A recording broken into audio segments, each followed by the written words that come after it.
Greetings, Demi. This is your critique for your final project for Art 828, Creative Photography. Initial thought looking at these is you have some intriguing ideas. We looked at these. I looked at these and talked to you about a little bit about them earlier. And I really do like the sort of odd rectilinear lines that permeate that portrait. Though I do agree, I think it was Christy who said, felt it looked a little forced. And I agree, this composition isn't quite coming together.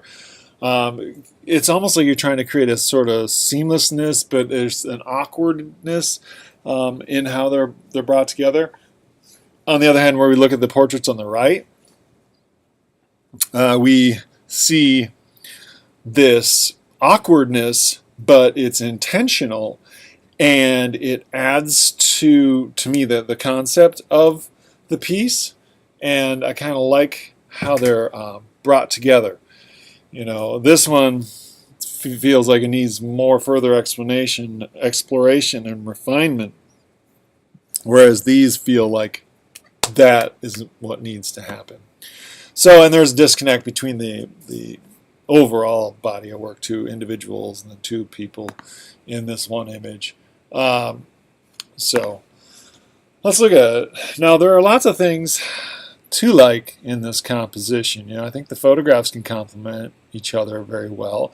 There's a nice balance with how you've placed the faces here. I really do like these sort of random rectangular gradated rectilinear forms throughout the composition. It really pushes me as a viewer to try and reconcile them and what they're about. These organic human forms and these very rectilinear, hard-edged lines, yet there's a softness in the gradient, and even a little bit of color in there works very harmoniously. But this image really does fall apart in this area right here. They're just not meshing or merging in a way where, you know, like I said, it feels like we're trying to create this unified montage, and it's not unified. That edge is just a little too strong, and there's not enough of a crossover. Maybe if we could have dropped, like, see this form here? If we could have somehow brought that more in line with maybe this, or I mean ideally this, but there's too much of a gap there, it wouldn't work. But you know, if we could connect those things in that way, shape, or manner, that would be interesting. So, and also I'm trying to reconcile whether or not I like the profile and then the frontal perspectives together. I don't think that's necessarily bad, but you know, this image just isn't coming together. I thought, I'll have to maybe look back on it, but I think one of the earlier or other versions seem to work better, but maybe we'll take a look at it in a second. Let's get down to these things. And I really kind of like how we've put them together, montaged them together. A little bit bigger. And I think this is actually, you know, probably my favorite of the three. There's a nice formal element, you know, you're focusing here, and then we have the lines and the crossed legs and the crossed arms and the house. And the expression of her is so serious. I kind of like how it comes together. The visualization I have of this is, if I were to present these, is I would have them as a triptych, 3 separate photographs, and I would have each individually framed, and then I'd have just a little bit, you know, an inch or two of space between them. You know, some 8 by 10 here, an inch, you know, framing, space, 8 by 10 with framing, space, 8 by 10. Yeah, I think that would work even better if there were a little space between these images, forcing that viewer to, or actually giving that viewer that negative space to kind of fill in what happens. I think it'd still be kind of jarring in an interesting way, and maybe the framing could even push that a little bit further. But also, you know, so they could appreciate the individual images, but also appreciate them as collectively.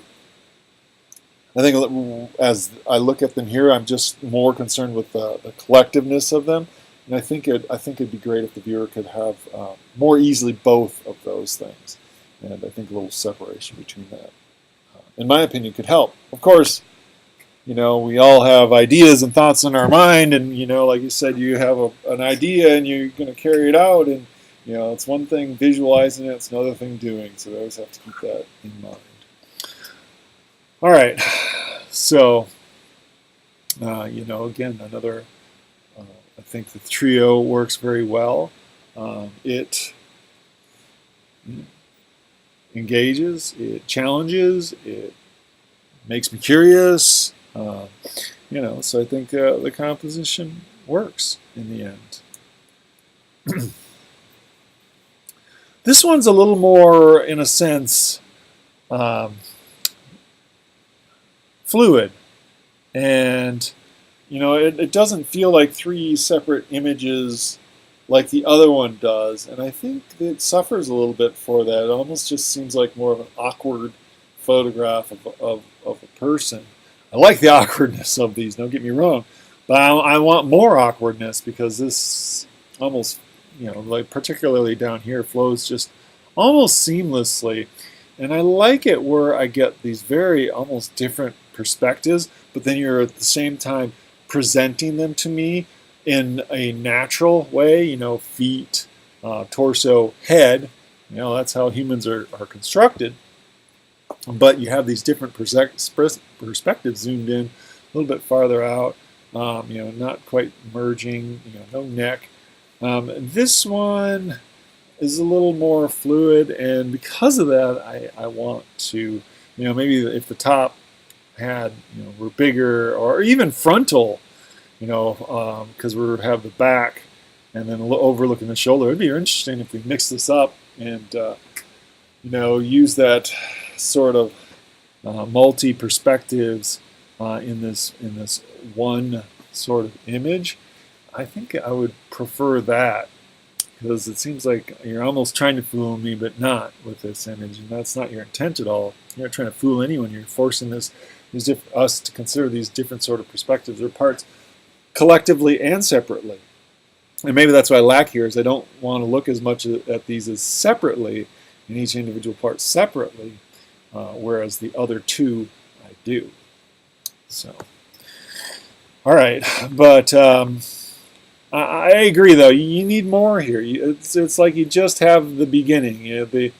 The minimum requirement was 15 images, and you could say, well, you've got 4.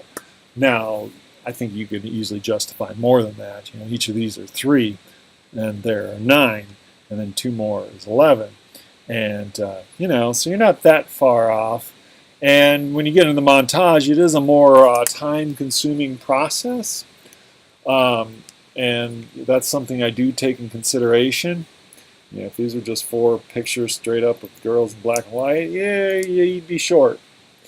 You're cuspish here, though, because my first instinct is, you could use more, and maybe you should have one of each of your husband and you in this similar sort of format as those. Though there could be a justification for including you both in that one image.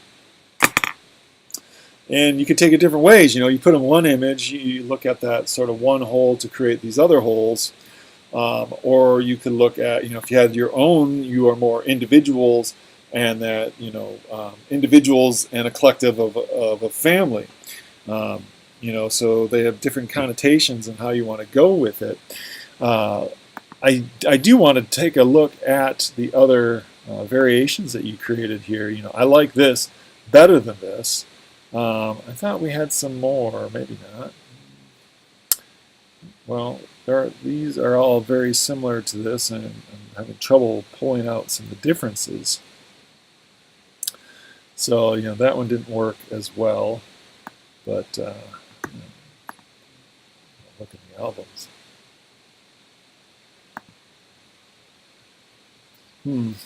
Okay. Yeah. And one of those. These are better than that one or that one. I do kind of like this blown out highlight photograph as well. So. All right, well, in the end, though, I think in the class you've certainly had some good explorations of it. If you have any questions or thoughts, let me know. Thanks for taking the class and enjoy the rest of your summer.